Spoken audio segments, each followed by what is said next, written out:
Good morning, good afternoon, and good evening, depending on when this finds you. I hope everybody's been having a good day so far.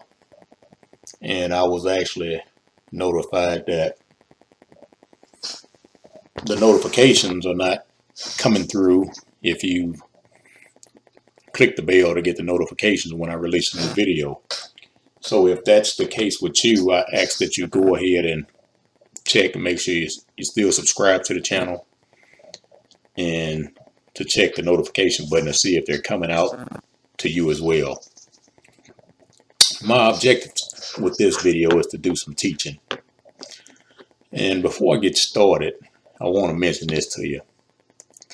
We are caught up in religion. Now, I was raised Baptist. My wife was raised Catholic. Others are raised Methodist. Some are Mormon. Some are Islamic. Some are Scientologists. Some are Hindus. Some are Buddhists. Some are Confucianists. Some New Apostolic. Some Eastern Orthodox. Some Lutheran. Some Reformists. I mean, so on and so forth. You get the picture. And I was listening to a guy here recently, and he said the etymology of the word religion is legion. And where have you heard the word legion before? And the Messiah asked him, "What is thy name?"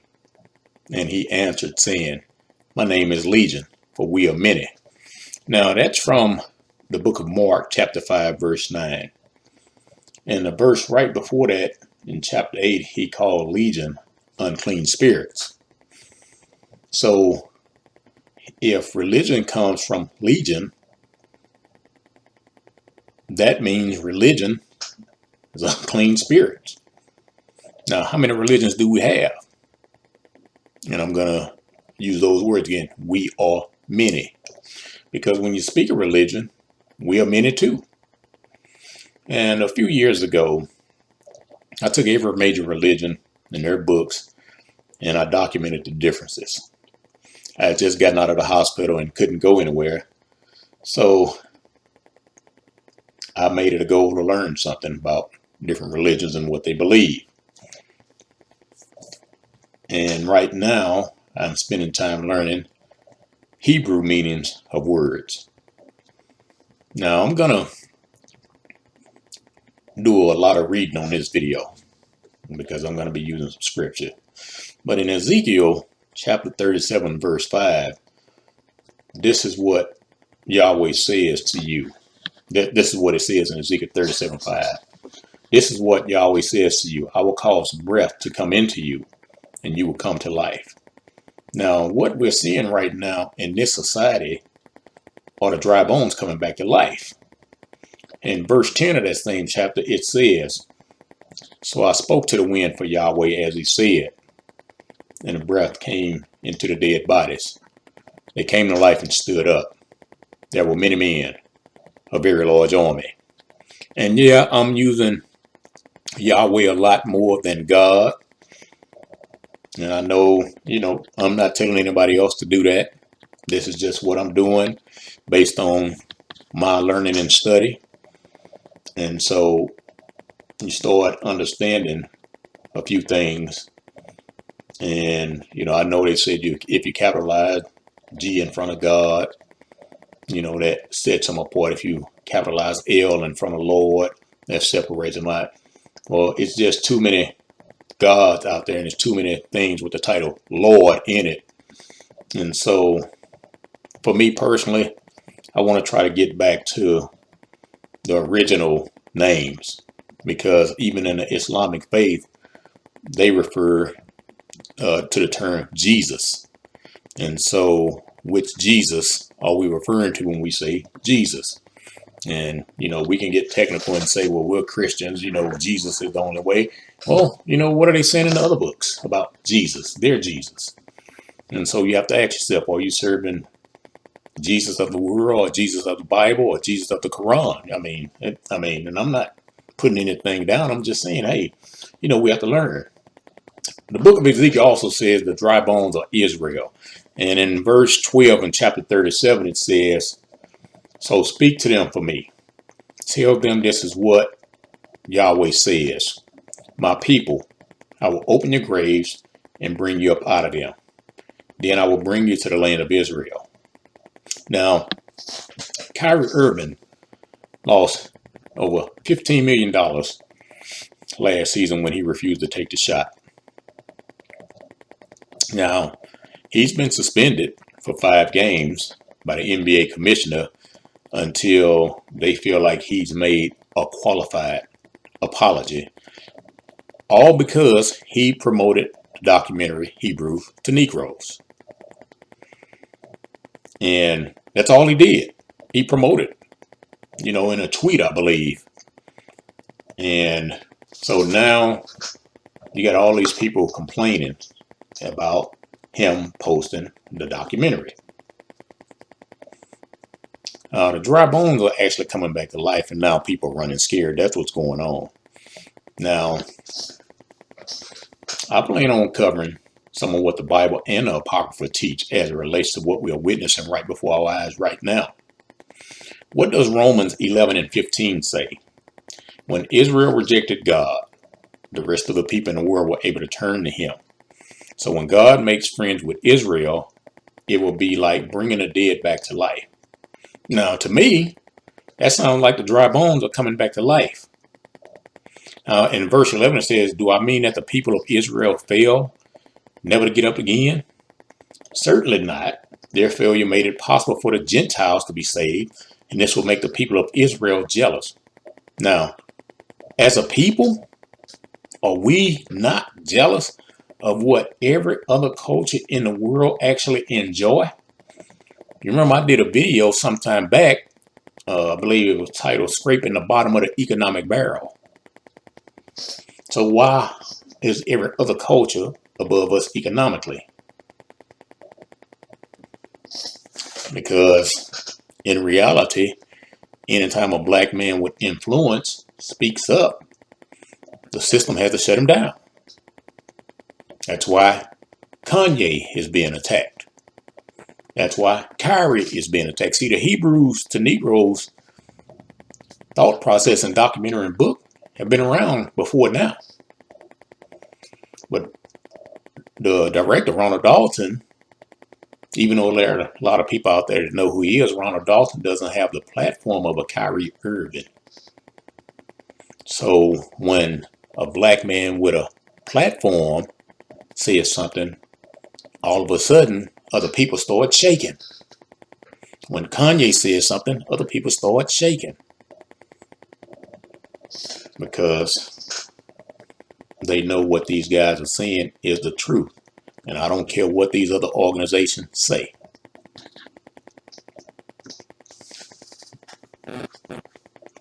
Now, many of the cultures in society don't understand why they got some of their blessings. They think they got it on their hard work only. And sadly, they're mistaken. In verse 25 in Ezekiel 37, it says, my friends, I don't want you Gentiles to be too proud of yourselves. So I will explain the mystery of what has happened to the people of Israel. Some of them have become stubborn, and they will stay like that until the complete number of you Gentiles has come in. Man, are a lot of these folks proud or not? And verse 28 reads, the people of Israel are treated as God's enemies. So the good news can come to you Gentiles. But they are still the chosen one. And God loves them because of their famous ancestors. Who were their famous ancestors? Moses, the Messiah, Benjamin, Paul. You see, Romans, that was Paul writing. In Acts 9 and 15, I believe that's the correct verse. When the guy with Christ was having a dream, he was asleep, and he was having a dream or a vision, and the Messiah was speaking to him. I forget the guy's name right off the top of my head, but he said, you're going to come across a man named Saul who became Paul. And in 9 and 15, Acts said, Paul represents me. So the Messiah was saying, if Paul said it, I said it. Now, Paul is saying, don't get it twisted. Now, see, the nature of man exchanges darkness for light. That's why lots of people get caught up in the things that contradict the Bible. Look at the things we get excited about in this society. I remember a few years ago, there was a show on television. I never watched it, but just based on what I saw on social media, I could tell what was the gist of it. But it was a show where a black woman was having an affair with the president of the United States, and even pastors were posting on social media how they couldn't wait for the next episode to come on. Now, unnatural relationships are being plastered all over the place on television everywhere. Even pharmaceutical commercials are plastering these unnatural relationships. One network, which had since their existence stayed away from ungodly things, announced earlier this year that they would show their first show with transgender and the first one with an unnatural relationship. And it just so happened the channel's main star had left the network, and she's highly into, for lack of a better term, religious. Now, I want to talk a little bit about why troubles seem to be increasing. Now, although it looks political, it's really not. Politicians are just playing a role in the process because Yahweh uses his people and his adversary uses his. Now, the 400-year period was up in August of 2019 if we go with the ship that stopped in Jamestown in 1619. And look at everything that has happened worldwide since that time. We got the pandemic. We have manufactured food shortages. We have droughts. We have an increase in wildfires. We have a conflict that appears will end up being worldwide at some point. We have an increase in violence. We have more tyranny from politicians. You got a guy saying you will own nothing and be happy about it. You got more intense hurricanes that amazingly start off the slave coast of Africa, and that's what it actually was called, the slave coast. Consumer goods are being held hostage. I remember I was looking at cars the last few days, new cars, and normally in the past, September, early October is when dealerships are marking the cars down because they have the new cars coming in, especially if the body style has changed. And these cars are still more expensive, as if they're brand new. And some of these vehicles are coming in with new body changes for 2023. But normally, the next year's vehicles would already be in stock. Remember, right before 2019, they were actually advertising the next year's vehicle in May and June. But now, you can't even get next year's vehicle yet. And we're in November of the current year. And so, consumer goods are being held hostage. I mentioned on the last video about the furniture we ordered in March, and we still haven't gotten it. Food plants are, mysteriously being destroyed. They just paid farmers to basically kill, I think it was it another million or 10 million chickens, and then they destroyed all the eggs. More and more people are out of work. More people are losing their homes and can't pay their rent. The justice system is empowering criminals, not just in the Houston area, all over the country. Millions of people have been harmed as well as suffered death because of the medical system. And the people whom history has proven to do the most damage are getting upset because that old narrative is actually being exposed right now. So we're going to see what the Bible and some of the hidden books have to say about what we are experiencing. Now, as I stated, for this video, I'm going to read quite a bit because I don't know many of these scriptures by heart. I will try to make my reading as engaging as possible because, in all honesty, I hate people who read in monotone, almost putting you to sleep. You see, all of this hell is breaking loose because Yahweh said it would. And the people who have caused great misery throughout history worldwide are running scared. Everything we're seeing are nothing more than plagues. The Bible says people will be given strong delusions and ignore sound doctrine, even from those we call spiritual leaders. The Bible also speaks of pestilence, and pestilence is nothing more than a virulent deadly disease. The definition of virulent means capable of causing disease by aggressively interfering with the immune system. Now think about that for a moment. For almost 3 years, what have we been told will be compromised and attacked if we didn't take the sorcery solution? Sorcery is what pharmakia is called in the Bible. Pharmakia is translated into the word pharmacy in the English language. Now, Galatians 5:19 says the works of the flesh are evident. And in verse 20, it lists sorcery as one of those works. Now, 2 Peter 3:3 says, above all, you must understand it in the last days, scoffers will come, scoffing and following their own evil desires. Matthew 24:6-7 says, you will hear of wars, rumors of wars, but see to it that you are not alarmed. Such things must happen, but the end is still to come. Nation will rise against nation, and kingdom against kingdom. There will be famines and earthquakes in various places. I just saw the other day that earthquake happened somewhere, and I don't think this place is even known to ever had an earthquake before. And some of these earthquakes might be caused by this fracking. I don't know. And the Bible also says in Habakkuk 2:12, woe to him that builded a town with blood,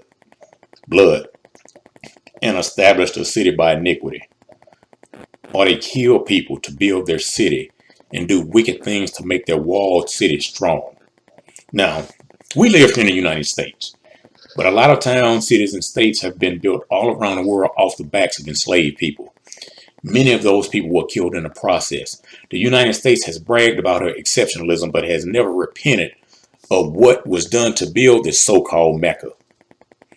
In the book of Baruch, chapter 4, verse 15, this is what it reads. He brought against them a nation from far away, a shameless nation that speaks a foreign language and has no respect for the elderly and no pity for children. Now, Baruch is one of the removed books of the Bible. You will be hard-pressed to actually get a man who got his theological doctorate from seminary to even study these removed books. But did you hear what I just read? It says a nation from far off that has no shame, speaks a language the people can't understand, and they're going to enslave them.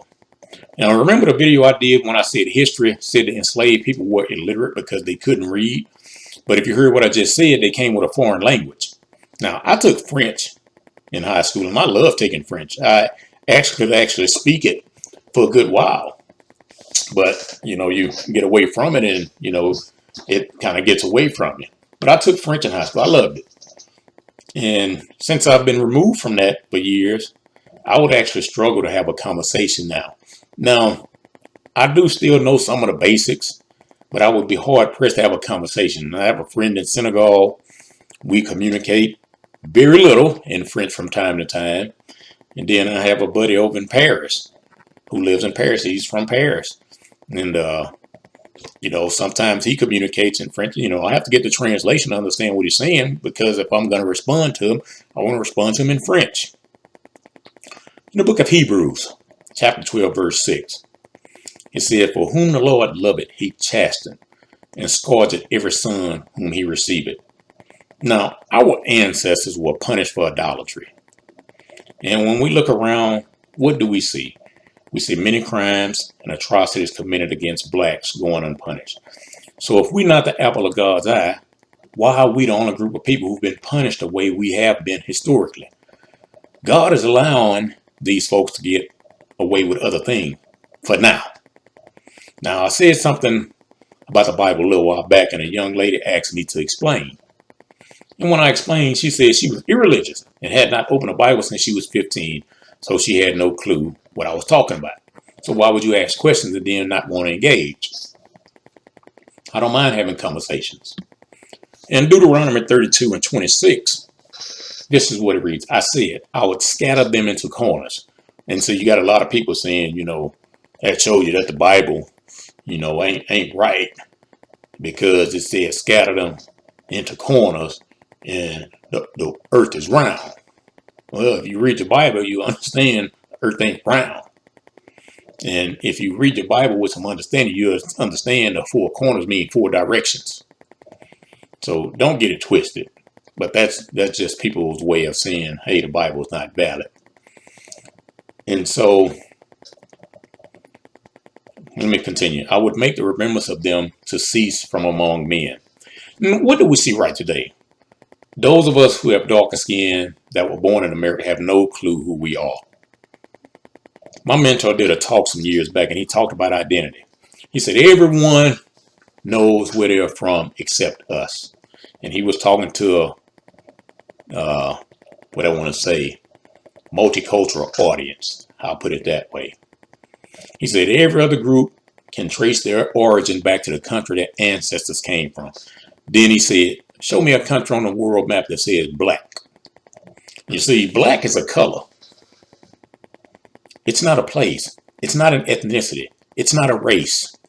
It's actually another way to keep us distracted and to keep every other culture distracted from the truth. Now, if you keep looking at people as a color, that people actually becomes a thing and not a person. That's why slavery was accepted too, because black people, you see that? Black people were not considered human. Black is a thing. Black describes the color of something. Black is considered demonic. We've been taught about black holes. We were taught that black cats were demonic and bad news. Witches wear black. We've been conditioned in society to wear blacks for funerals, which signifies death. So why are we wearing black to funerals when we say the person that we're funeralizing is going on to be with Yahweh?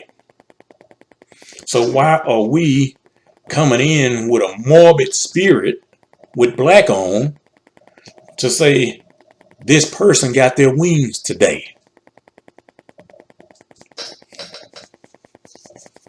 If you call a Chinese person Japanese, Vietnamese, or Indonesian, they would immediately correct you. If you call a Venezuelan or Puerto Rican, Colombian, or Brazilian, you would immediately be corrected. But for some reason, Americans with black skin get lumped into one category. However, you have black people all over the world.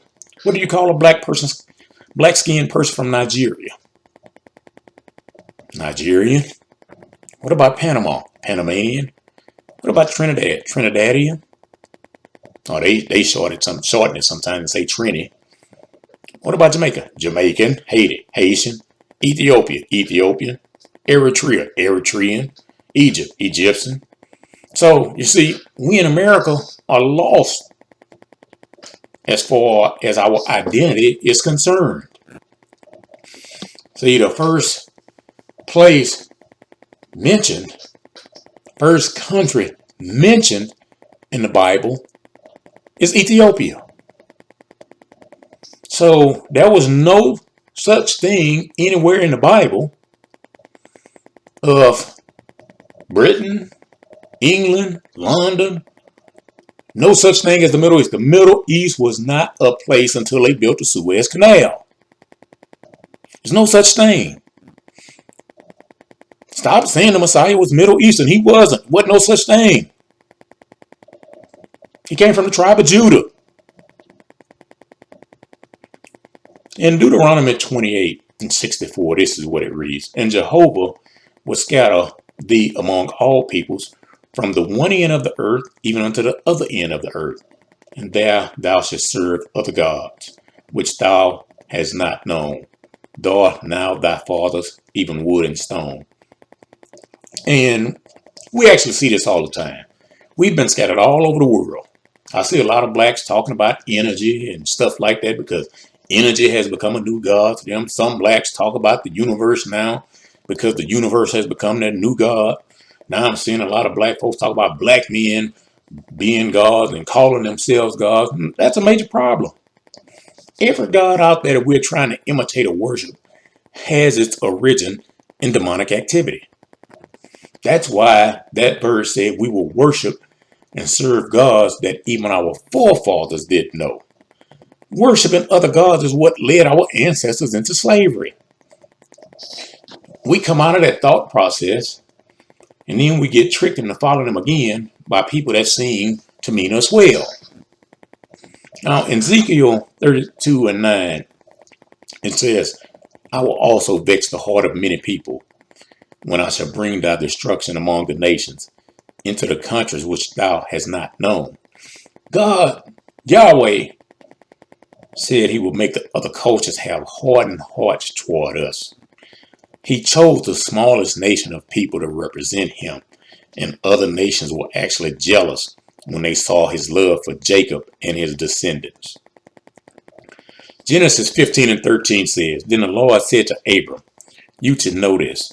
Your descendants will live in a country that is not their own. They will be strangers there. The people there will make them slaves and be cruel to them for 400 years. Egypt was 430. America was 400. Well, not America, but we're still in bondage situation as a people. But the first people were taken out of the slave coast, I think, to Portugal in 1444. So you put that together. 1444, 1865. You can, that's 400 years. 421 years. And nowadays we have a lot of people saying that the church replaced Israel. Well, if the church replaced Israel, we're in big trouble because the church as a whole is useless. What did the Messiah say about that? Yeshua answered, God sent me only to the lost people of Israel. Now that's Matthew 15:24. So if the Messiah was sent only to the lost sheep, how did the church replace the lost sheep? And the lost sheep are those through heritage and those adopted or grafted in who didn't know they were lost. Gentiles didn't know they were lost because many of them were serving other gods with a small g. Lost Israel was instructed several times to not follow the Gentiles' lead, but they did it anyway. Now, in Romans 11:1, this is what Paul said, because Paul was mimicking the Messiah. Am I saying God has turned his back on his people? Certainly not.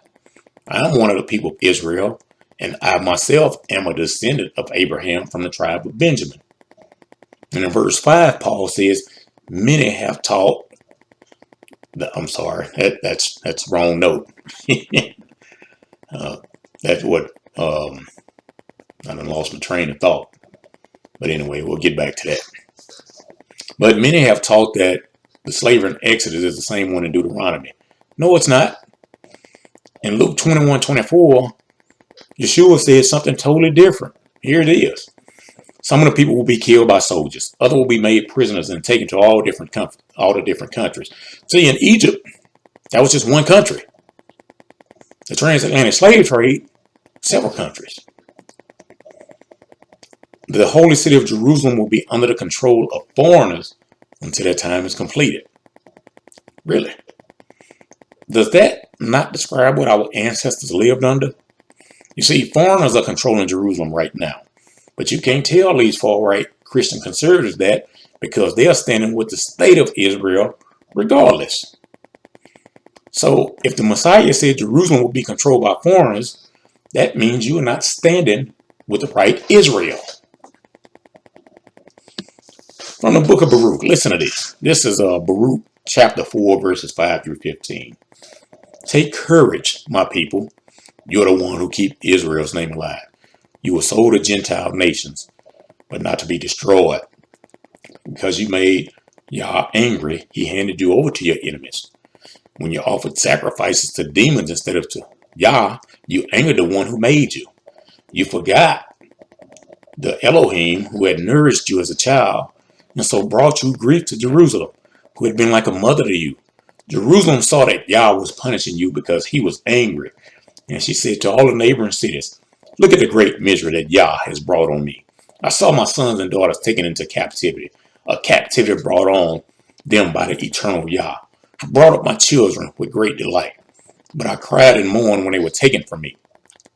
Let no one take pleasure in my suffering now that I'm a widow and so many of my children have been taken from me. They turned away from Yah's law, and the sins have made me a deserted city. They had no respect for his commandments and would not live by them. They refused to let him guide them in the way of righteousness. And in chapter right before this, in Baruch chapter 3, verse 13, it said, for if thou had walkest in the way of Yah, thou shouldest have dwelled in peace forever. You see, the more I read in those so-called missing books, the more I understand why they wanted those books hidden from us. Now, I've seen a few pastors mention and read a little bit from them. And amazingly, guess what all of these pastors except one had in common? None of them went to seminary. And the one who did go to seminary said he realized once he finished that he hadn't been taught much that would benefit the people. And his time had actually been wasted in attending and graduating. Now, you've heard me talk about Booker T. Washington quite a bit. Booker T. Washington said something similar, which is why he left seminary, because he did attend seminary for a little bit, and then he left because of what they were teaching. Now, this is from Isaiah 1 and 4. Ah, sinful nation, a people laden with iniquity, a seed of evildoers, children that are corrupters. They have forsaken Yah. They have provoked the Holy One of Israel unto anger. They are going away backward. In Isaiah 1 and 7, it says, your country is desolate. Your cities are burned with fire. Your land, strangers devoured in your presence, and it is desolate, as overthrown by strangers. Now, take a look around this country. How many thriving, predominantly black neighborhoods and communities do we have as a people? Most of our neighborhoods are desolate. Run-down buildings, closed businesses. Crime is not the best. Foreigners get business loan to build business in our neighborhood, but we can't. And at the end of the day, they take all of our power, which is dollars, and take it into their communities.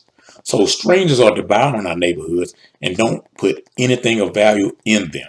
You might say that they bring jobs in, but look at who they hire. Is it you or is it another group of people?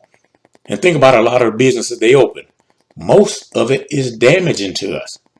Fried fish, fried chicken, fried everything. You know, if they thought you ought to eat fried Twinkies, they'll set up that restaurant in the neighborhood too. In the book of 2nd Esdras, chapter 2, verse 1, this is what it reads. I led forth a people to whom I gave commandments, but they were unwilling to listen, and they ignored my advice. See, Yahweh gave us conditions to live by, but we were and still are stubborn and hard-headed. In the book of Micah, chapter 4, verse 6, Yahweh says, Jerusalem was hurt and crippled. She was thrown away. She was hurt and punished, but I will bring her back to me. Yahweh said he's coming back for his people, and he's going to bring them back into his presence. See, that goes back to what I mentioned earlier when the Messiah had said he had not forgot his people, when Paul said Yahweh hadn't forgot his people. In Micah 4 and 11, it said, many nations have come to fight against you. They say, look, there is Zion. Let's attack her. You see, this type of scripture messed up a lot of Christians because it says Zion. But the people they'll support are Zionists. And if you understand suffixes, you'll understand when you have ist or ish, that means we're trying to be like the original people. And so that's why I say that when you have it on the end of a word, they mean they're trying to be like. Think about this. When you say socialist, that means they act like they're social. And when they say communist, they're trying to act like they practice communal living. But that's far from the truth. Now check this out. Then Israel came to Egypt. Jacob lived there in Ham's country. Jacob's family became very large and more powerful than their enemies. So the Egyptian men began to hate his people. They made plans against his servants. That's the book of Psalms, chapter 105, verses 23 to 25. And see, we all know what happened then. And take a look at the United States. When they started keeping census records, the so-called black people made up around 12% of the population. And in the last census, they said the so-called black race made up about 12% of the population. Why do you think they gave us Margaret Sanger, the NAACP, the National Urban League, Roe versus Wade? They did everything in their power to make sure Jacob's descendants, Jacob's family, didn't become too large and too powerful. And black women keep getting pissed off because they can't kill their own babies because they don't understand the spiritual implications behind what they're doing. In Deuteronomy 22 and 45, this is what it reads. Moreover, all those curses shall come upon thee, and shall pursue thee, and overtake thee, till thou be destroyed, because thou hearkenest not unto the voice of Yahweh, to keep his commandments and his statutes, which he commanded thee. Now, have curses followed the great majority of our families? Ask yourself these questions.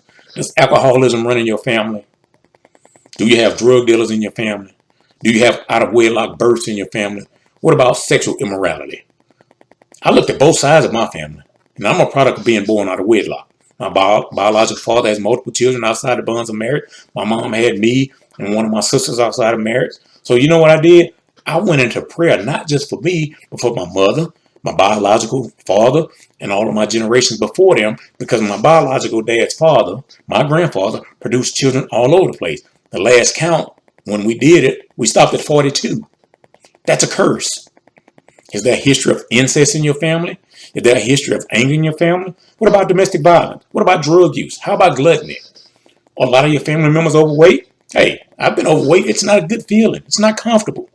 Do you have thieves in your family? Do you have family members you would not leave your spouse or children in the same room with? If the answer to any of these questions is yes, your family is under a curse. In Exodus 1, verses 9 through 14, this is what it reads. The king said to his people, look at the Israelites. There are too many of them. They're stronger than we. We must make plans to stop them from growing stronger. If there is a war, they might join our enemies, defeat us, and escape from the land. The Egyptians decided to make life hard for the Israelites. So they put slave masters over the people. These masters forced the Israelites to build the cities of Pithom and Ramses for the king. The king used these cities to store grain and other things. The Egyptians forced the Israelites to work harder and harder. But the harder they worked, the more they grew and spread. And the more the Egyptians became afraid of them.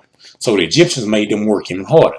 They made life hard for the Israelites. They forced the Israelites to work hard at making bricks and mortar and to work hard in the fields. The Egyptians showed no mercy in all the hard work they made the Israelites do. Guess where else the Israelites were forced to work? In fields. You need to remember, Egypt is not just a place. Egypt is a system. The Hebrew meaning of Egypt is bondage. And that's why America is called spiritual Egypt. It's a system, not just a land.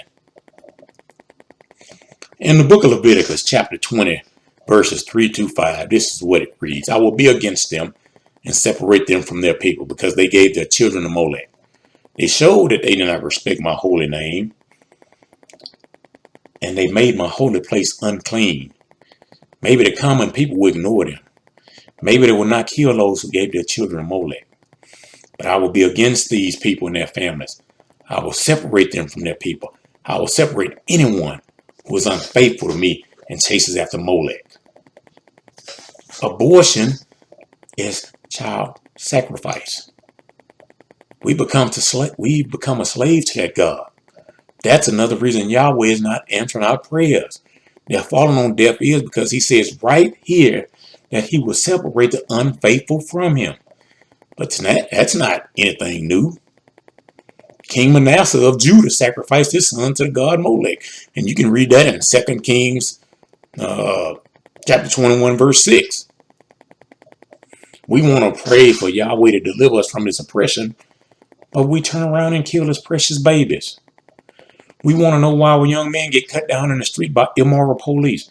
We want to know why our youth kill each other. We have shown our Father that we don't value life.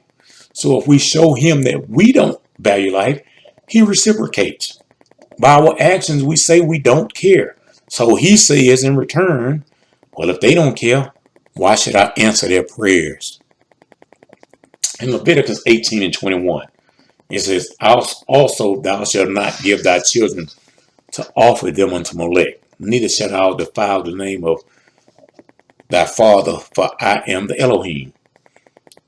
And see, because we're still disobedient through child sacrifice or abortion, as we know it today, Yah is still not hearing our cries, because we are participating in everything that Yah said will defile us as a people. Our cries are going unheard. Many of us would say that other cultures participate in these behaviors as well, which is very true. But the other cultures do not descend from the tribe of Judah, which is where our Messiah came through. We were instructed not to do these things, not these other cultures. Now the ones that get grafted in are now being instructed not to do these things. But he gave specific instructions to us, our ancestors. Now, it's just like a parent is going to give out harsher punishment to his or her own children. Yahweh is punishing us more harshly as a people because we are his children. In Lamentations, chapter 4, verse 2, it reads this: the precious people of Zion were once worth more than gold, but now they are treated like something worthless, like the cheap clay jars a potter makes. Now, what people are treated the worst all over the world? Our Father called those people Zion. Who does the world as a whole, not individuals, treat like they're less than human? So if a certain group of people have been treated like something worthless, what does that mean? Who does that mean Zion is? You see, this right here, what I'm getting ready to read you, is what the world is afraid of. This is in the book of Lamentations, chapter 4, verse 22. Your punishment is complete, Zion.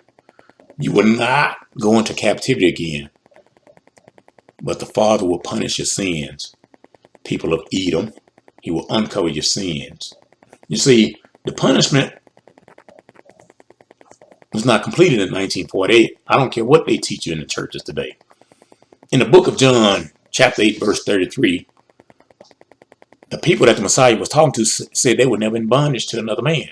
So if the people in chapter 8 of John said they were never in bondage, how do they lay claim to the land of Israel? Because the people in Israel were the ones that went into Egypt and became slaves, not of their own doing. So if the people in chapter John said they've never been in bondage, how can they be the people? The Bible called them Pharisees. You call them something else today. So they themselves said they were never slaves.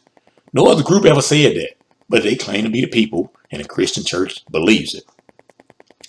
In the book of Lamentations, chapter 5, verse 2, it says, our land has been turned over to strangers. Our houses have been given to foreigners. So if the Bible says the land of Israel has been turned over to foreigners, how can they be the people? The people were last chased out, I believe, in 70 AD by Rome. America is still under Rome. The Israelite tribes were always the smallest. Lamentations 5 and 11. The enemy raped the women of Zion. They raped the women in the cities of Judah. Did our women get raped during slavery? Lamentations 5 and 12. The enemy hanged our princes. They didn't on our elders. Did the Messiah get hung? Did our men get hung from trees during the early parts of this country, during slavery? Did they respect our elders? Show me in history, anywhere in history, what has happened to the people that lay claim to being a people. If you do some study, you'll be surprised to find out who they truly are. Lamentations 5 and 16. The crown has fallen from our head. Things have gone bad for us because we sin. Lamentations 5 and 22. You were very angry with us. Have you completely rejected us? You see, the book of Lamentations actually ends on that note. And this is a question we as Black America have been asking for centuries. This is why we are following the occult. We're following energy. We're following the universe. And want to call ourselves gods, little g. See, we believe Yahweh hasn't answered us with everything our ancestors have lived through as well as us. And if we read our Bibles, other than when the pastor instructs you to on Sunday, you might have uncovered some of this information and have a better understanding about why things are the way they are. Now, this is actually from the book of Jubilees. And this is when Isaac blessed two of Jacob's sons, Levi and Judah. And if you know your Bible, Moses was from the tribe of Levi and Yeshua was from the tribe of Judah. Now listen to this. Give me a second. And the spirit of prophecy came down into his mouth, and he took Levi by his right hand and Judah by his left. And he turned to Levi first. Isn't it amazing? The Levitical priesthood came before the Messiah's priesthood. He turned to Levi first and he began to bless him and said unto him, may the Father of all the very Father of all the ages. Bless thee and thy children throughout all the ages. And may the Father give thee into thy seed greatness and great glory, and cause thee and thy seed from on all flesh to approach him to serve in his sanctuary, as the angels of the present and as the holy ones. Even as they shall the seed of thy sons be for glory and greatness and holiness, and may he make them great unto all ages. And they shall be judges and princes and chiefs of all the seed of the sons of Jacob. They shall speak the word of the Father in righteousness, and they shall judge all his judgment in righteousness. And they shall declare my ways to Jacob and my paths to Israel. The blessings of the Father shall be given in their mouths to bless all the seed of the beloved. That's Jubilees chapter 31, verses 9 through 15. And to Judah, he said, may the Father give thee strength and power to tread down all that hate thee. A prince shalt thou be, thou and one of thy sons, over the sons of Jacob. May thy name and thy name of the sons go forth and traverse every land and region. You see, Jacob and one of thy sons over the sons of Jacob. Benjamin joined Judah later on. May thy name and the name of thy sons go forth and traverse every land and region. Then shall the Gentiles fear before thy face, and all the nations shall quake, and all the people shall quake. In thee shall be the help of Jacob, and in thee be found the salvation of Israel. And when thou sittest on the throne of honor of thy righteousness, there shall be great peace for all the seed of the sons of the beloved. Blessed be he that blesseth thee, and all that hate thee and afflict thee and curse thee shall be rooted out and destroyed from the earth and be accursed. Now that's Jubilees chapter 31, verses 18 through 20. You see, this is why these other books were removed. Now, this is Isaac speaking to Jacob and Esau. And if either of you devises evil against his brother, know that from henceforth everyone that devises evil against his brother shall fall into his hand and shall be rooted out of the land of the living, and his seed shall be destroyed from under heaven. That's Jubilees chapter 36, verse 9. And see, we have to ask, why Israel? Why are you in the country of your enemies, growing older and older in an alien land, defiling yourselves with the dead? Reckon with those who go to Sheol, or Sheol, however you say it. Sheol is what we call hell. Unlike this world, Sheol is devoid of hate, love, envy, work. Devoid, not void. Thought, knowledge, and wisdom. There is no light. That's Job chapter 10, 21 to 22, 17 and 13. Psalms 88, 6, Psalms 88, 12, and 143 and 3. No remembrance. Psalms 6 and 5, 88, 12, and Ecclesiastes 9 and 5. No praise of Yah. Psalm 6, 5, 30 and 9, 88, 10 through 12, 115 and 17, Isaiah 38 and 18. In fact, no sound at all. Psalms 94, 17, 115, 17. Its inhabitants are weak, trembling shades. Job 26, 5, Psalm 88, 10 through 12, Isaiah 14, 9 through 10. Who can never hope to escape from his gates? Job 10, 21, 17, 13 to 16, and Isaiah 38 to 10.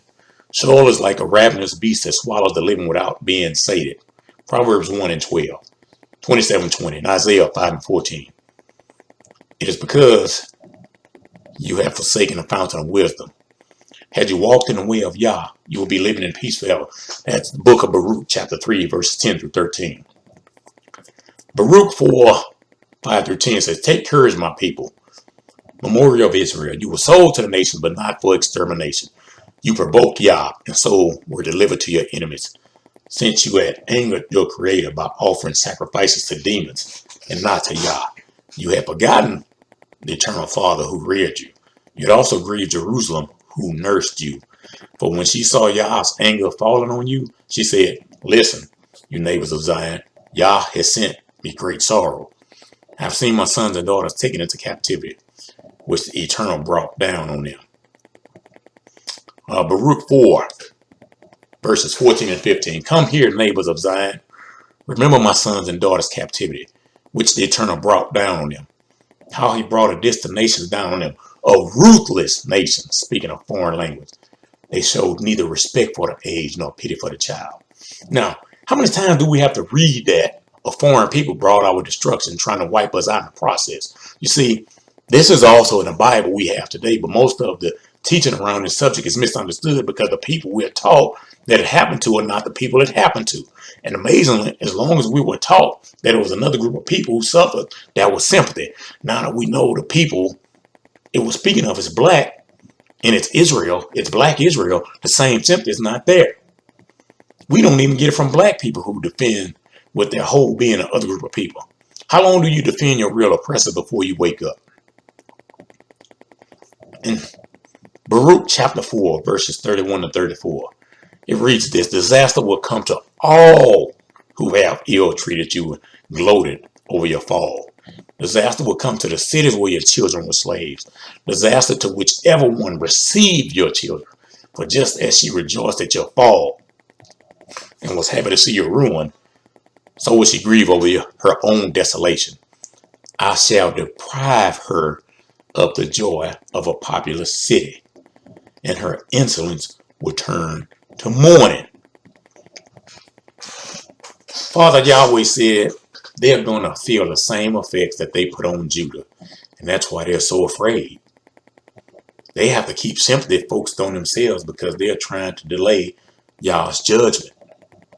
See, they got y'all all caught up with a 6 million, but all of history shows there's only 3.5 million of them in that part of the world at the time. History doesn't teach about the 20 million they killed right before then, and the 20 million they killed right after World War I.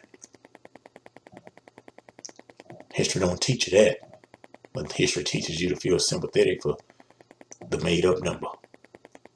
In the book of Jasher, Jasher's a great book. Oh, Jasher, if you read no other book from the Apocrypha, I believe you need to read Jasher. This is from Jasher chapter 65, verses 29. And when some of the men of Israel refused to work on account of the wages not being given to them, then the exactors and the servants of Pharaoh oppressed them and smote them with heavy blows and made them return by force to labor with their brethren. Thus did all the Egyptians unto the children of Israel all the days. Now, that was when the Israelites were in Egypt and the land of bondage that we call the Americas. Jasher 65 and 17 says, you have seen what the children of Esau and Ishmael did to us, who came to war against us and wished to destroy us. You see, we never talk about what the descendants of Esau, of our uncle Ishmael, did to us, because that was also a slave trade out of Eastern Africa that was ran by Ishmael's descendants.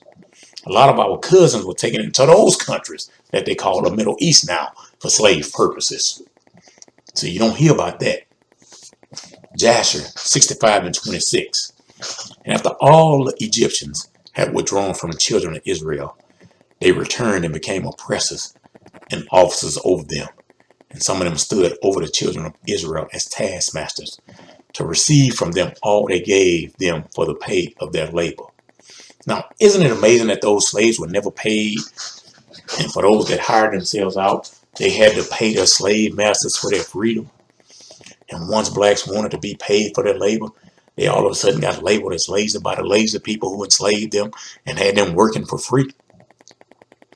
Jasher 66, 20 and 21. Behold, we have feared war for a long time. And we said, when Israel becomes fruitful in the land, they will drive us from the land if a war should take place. If it please the king, let a royal decree go forth, and let it be written in the laws of Egypt, which shall not be revoked, that every male child born to the Israelites, his blood shall be spilled upon the ground. And since that time, the black male has been the hunted child.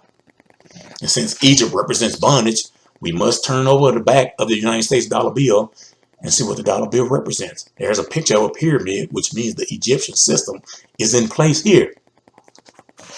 In the book of Baruch, chapter 3, verse 10 and 11. Why is it, Israel, that you are in an enemy's land, growing old in a foreign land, polluted by the dead, and counted as people already in the grave.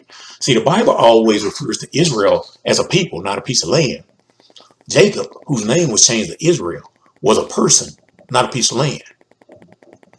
See, in the book of Baruch, chapter 4, verse 5 through 11, be confident, my people, you who are the legacy of Israel. You weren't sold to the nations for complete destruction, but you were handed over to your opponents because you made Yah angry. You upset your creator when you showed sacrifice to demons and not to Yah. You forgot the eternal Yah who raised you, and you caused pain to Jerusalem, who nurtured you. Jerusalem saw the wrath of Yah that came on you and said, neighbors of Zion, listen. Yah has brought me great grief. I have watched my sons and daughters taken captive. The action of the Eternal One. I nursed them joyfully, but I sent them away with tears and mourning.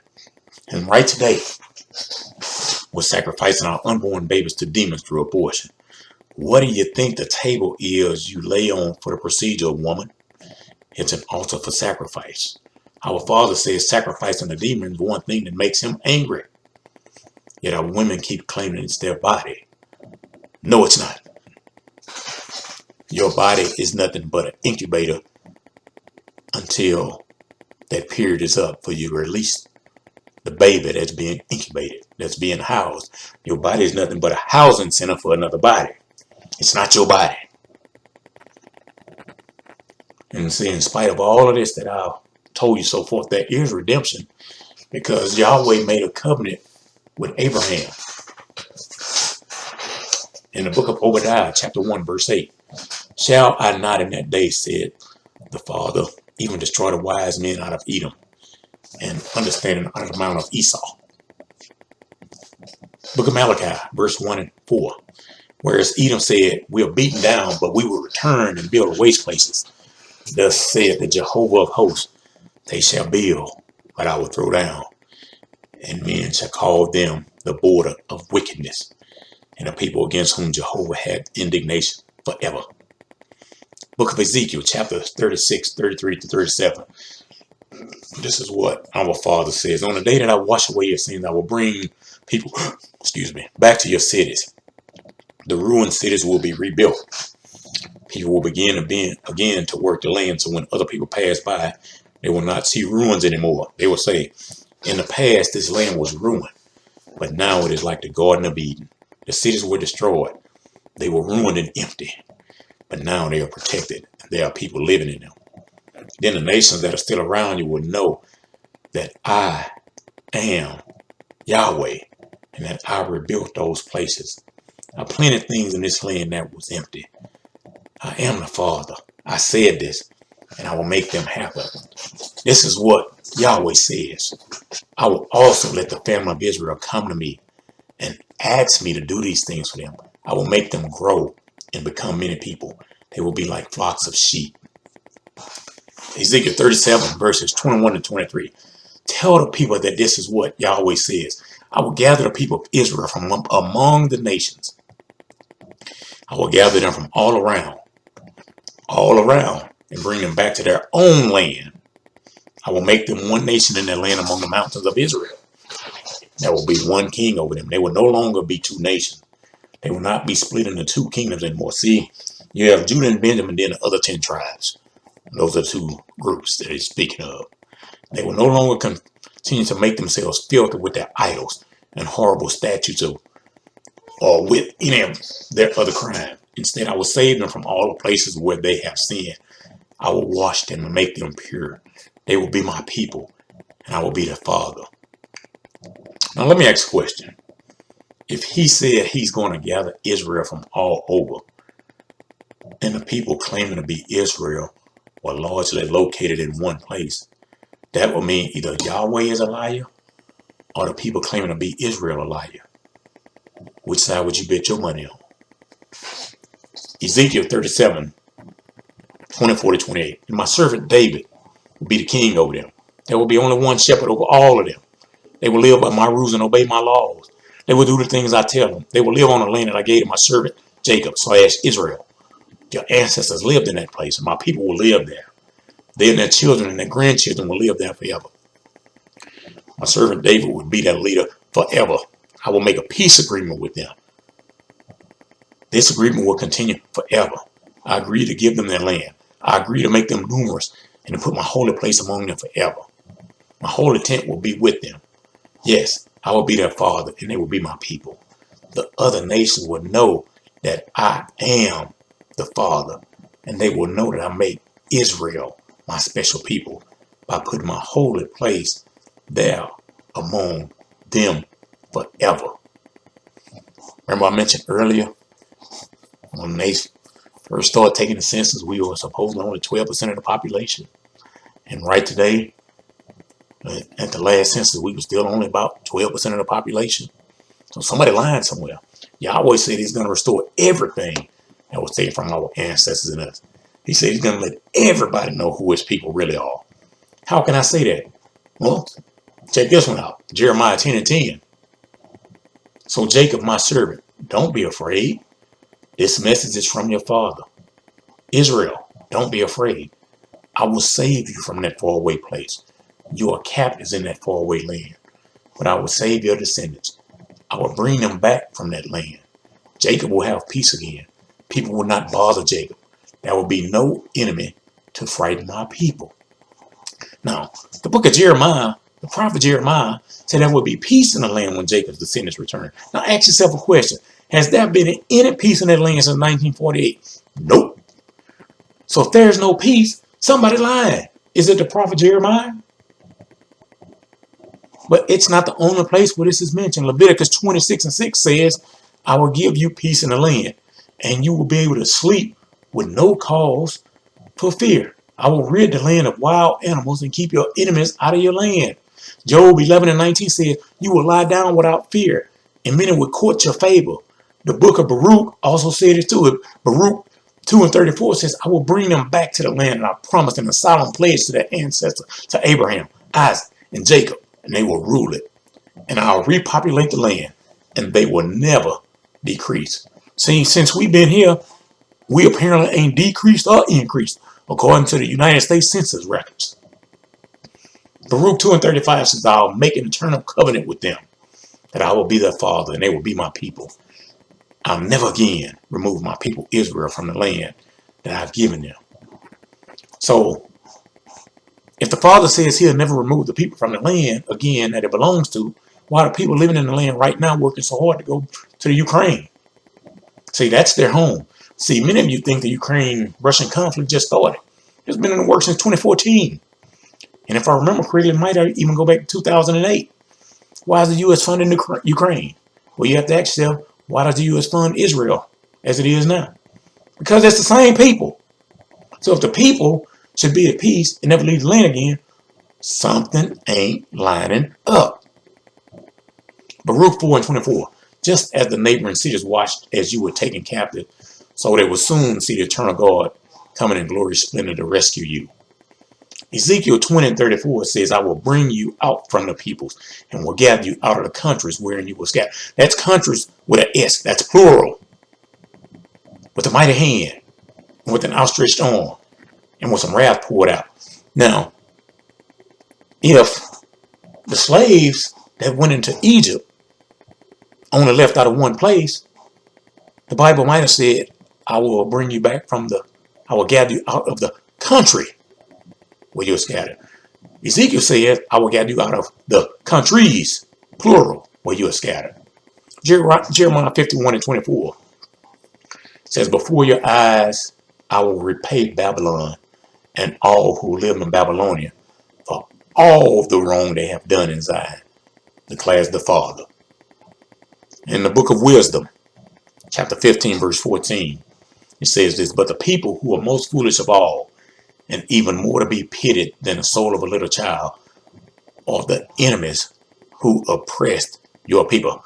The book of Wisdom said they're foolish. The book of Jasher 67:47, if with hard and rigorous labor thou thinkest to lessen them, thou will not prevail even in this. For their father Jacob served Laban in all manner of hard work and prospered. See, like I said, you're going to have to read in the book of Jasher and really get the true story about how Laban treated Jacob when Jacob lived in his house. It wasn't good. See, the Bible doesn't do justice on how Laban treated Jacob, but the book of Jasher does. Book of Obadiah, chapter 1:17. There wouldn't be survivors on Mount Zion. They will be my special people. The nation of Jacob will take back what belongs to them.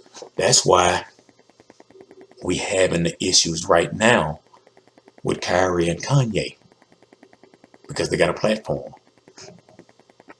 They telling Israel who they really are. They telling the people who Israel really ain't. But Obadiah says the nation of Jacob gonna take back what it belongs to it.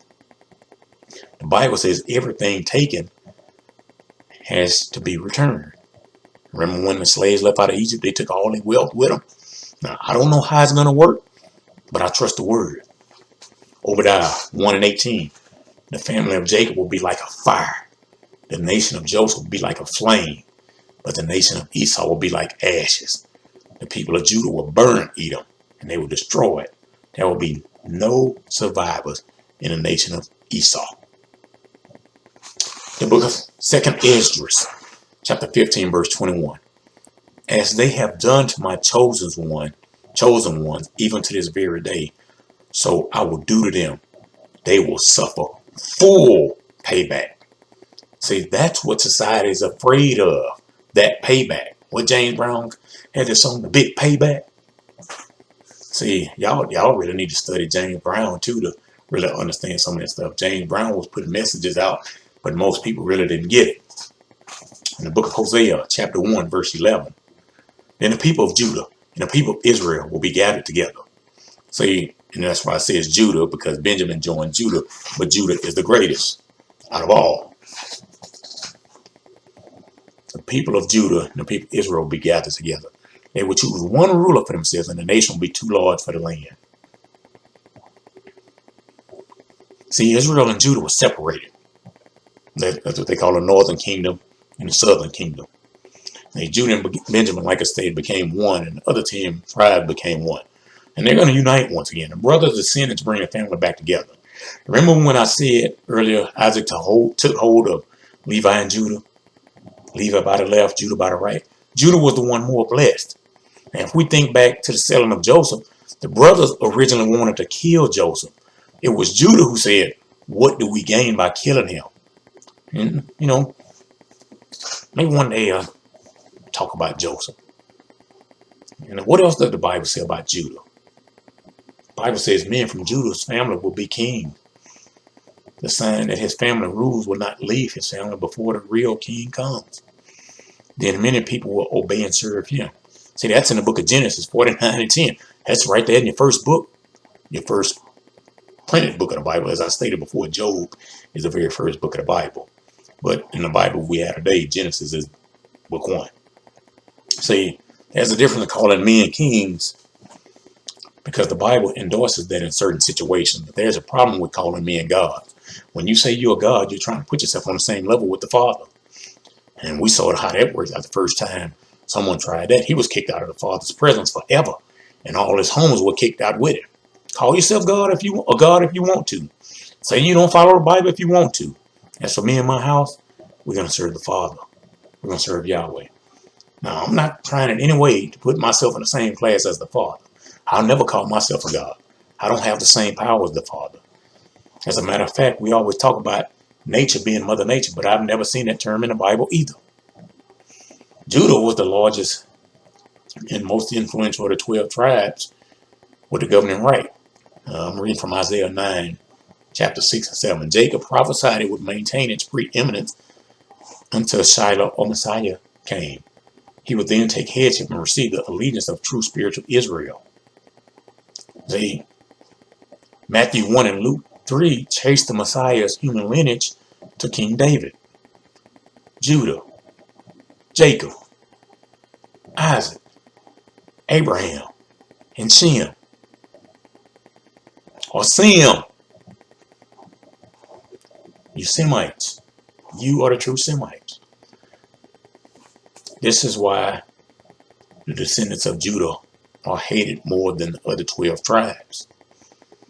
I have mentioned before how other blacks from other tribes are not treated the same way. I mentioned a friend in Panama once, he said before when he and his family first moved here, they were treated poorly until it was found out they were from Panama and the whole attitude toward them changed. See, he speaks fluent Spanish. See, all throughout the Bible, we see where everybody wanted to destroy Jacob and the descendants. In Psalms 83 and 4, it says, they say, come, let us destroy them completely.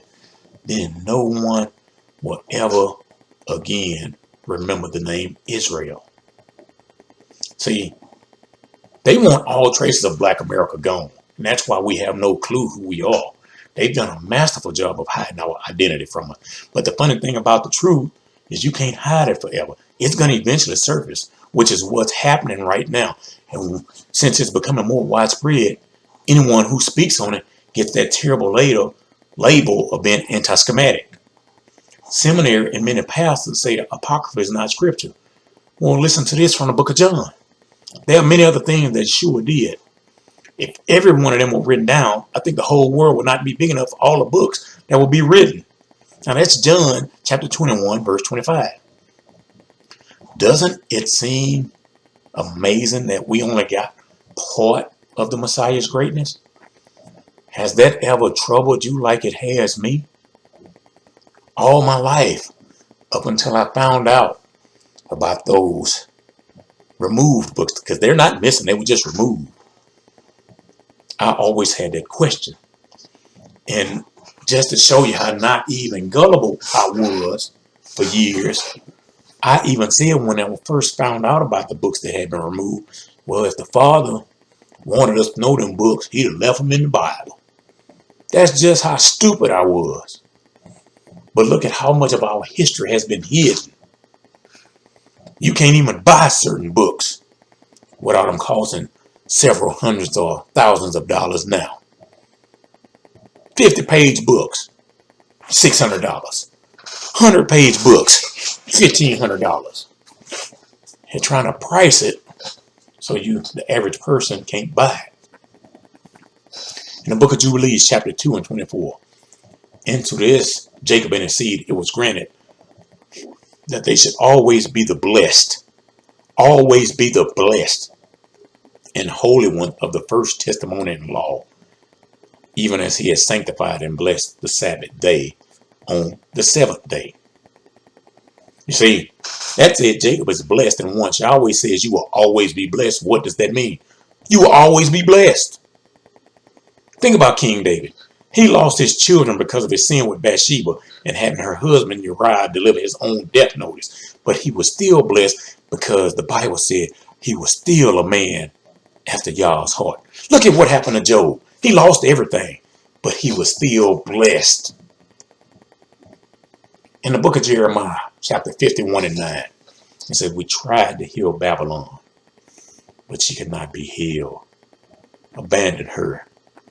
Let each of us go to his own land, for her judgment extends to the sky and reaches the cloud. Remember, I did a video, part 1 and 2, I believe last year, on Mr. Babylon. Babylon is a system, it's not a place. We tried to heal Babylon, but she cannot be healed. Yah is saying, the prophet Jeremiah is saying, the system can't be healed. That means you voting ain't going to heal this system. Because Yah said Babylon can't be healed. See, the mere fact that the prophet Jeremiah said that in chapter 51 means that Judah and Israel have to return home because they're in foreign lands right now. That says Judah and Israel is going to have to lead a Babylonian system. Like I said, Babylon, just like Egypt, is a system. It's not a place. In the book of Numbers, chapter 16, verses 26 and 27, and he spake unto the congregation, saying, depart, I pray you, from the tents of these wicked men, and touch nothing of theirs, lest she be consumed in all her sins. Now, I watched a video here recently, and the guy speaking said that we don't think the people that we think control everything don't control everything. Well, tell me, do your homework and tell me one thing they don't control. Who controls the United States of America? Who are the great majority of your cotton dealers in the 13 colonies? Who are the great majority of your mayors in the 13 colonies? Who was Congressman Judah Benjamin? Who really ran the slave trade? Who started the great majority of your pro-black organizations? Who controlled the unions? Who wrote MLK's speeches? Who controlled and financed the civil rights movement? When you can answer these questions, you will know who doesn't want you to receive your blessings as the true descendants of Jacob, which is Israel. You'll know who doesn't want you to succeed. You'll know who doesn't want you to find out your true history. Because they know that once true Israel awakes from its slumber, their time is up, because they have enjoyed the blessings of true Israel with the help of the Christian church.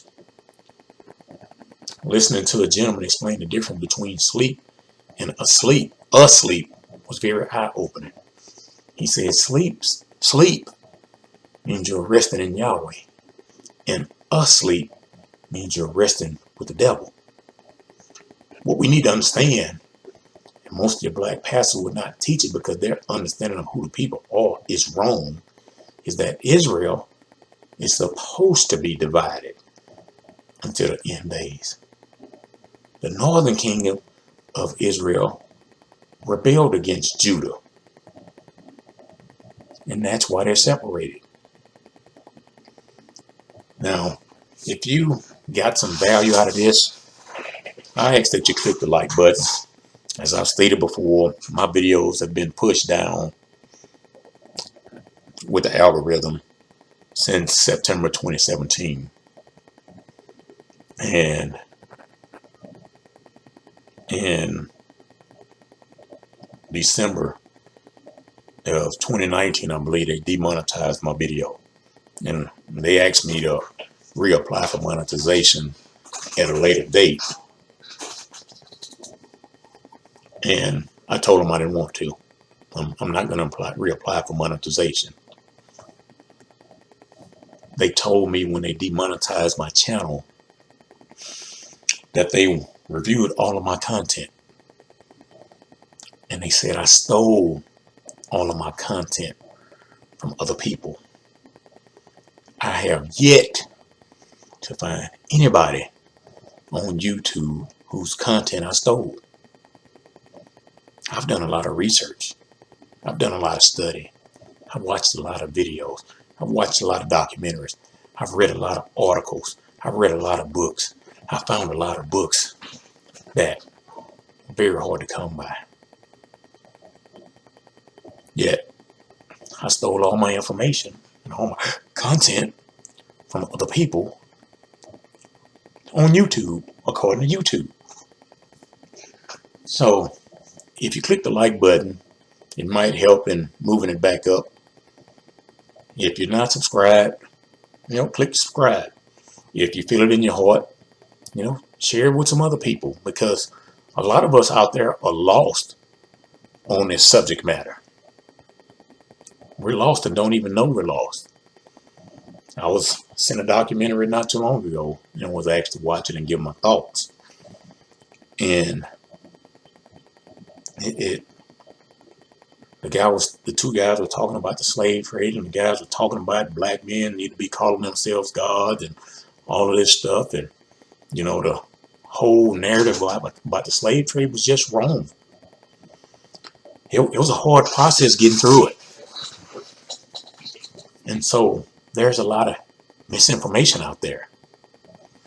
And it's so much information out there that you got people out there that throw a little truth into something, and then they use that little truth to get people captivated, and then they go off on tangents that really have nothing to do with the truth. And as I stated in my book, but hey, what do I know? The hardest chapter for me to write was chapter 8, I believe. That's the chapter on the church.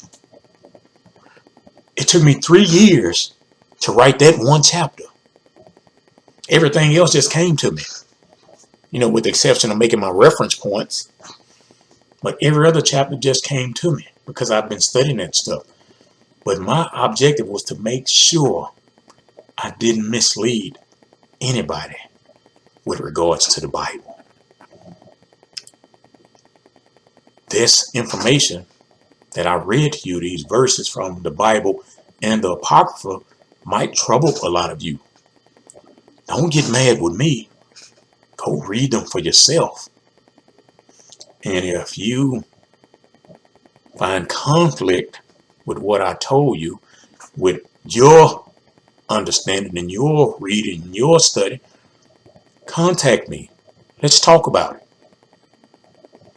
Don't come with your knowledge that you have already and try to tell me what I said was wrong, because the last thing I want to do, especially with Yah's word, is mislead anybody. So do your research.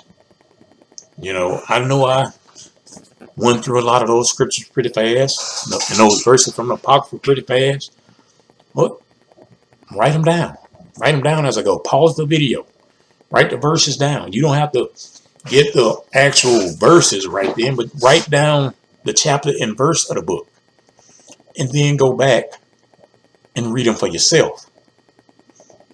Because the Bible is very clear on those who use the word and teach people. If you mislead people with the word, you're going to be judged more harshly. I don't need no harsh judgment when it's time for me to face my Creator. So if you watching a video, even if you don't watch it all the way through, click the like button anyway. And then go study for yourself. Share it to your social media pages if you have them. Share it with some family members and friends. And click the notification if you want to get, the email when new videos come out. I'm not saying this for me because I'm so great. I just try to share information.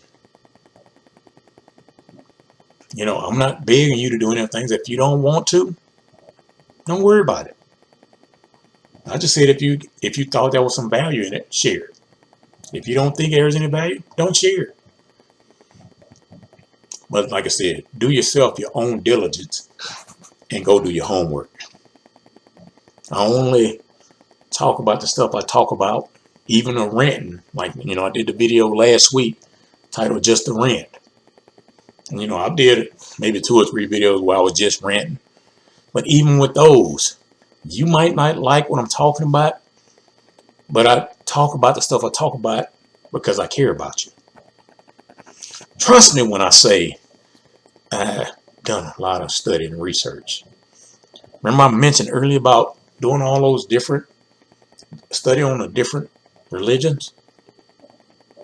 Just in that one research experience I did for myself, I think it's almost 60 pages of stuff that I did in that research. And, I didn't do it to share with anybody. I did that for myself, so I could have a greater understanding of what different religions believe and what they don't believe.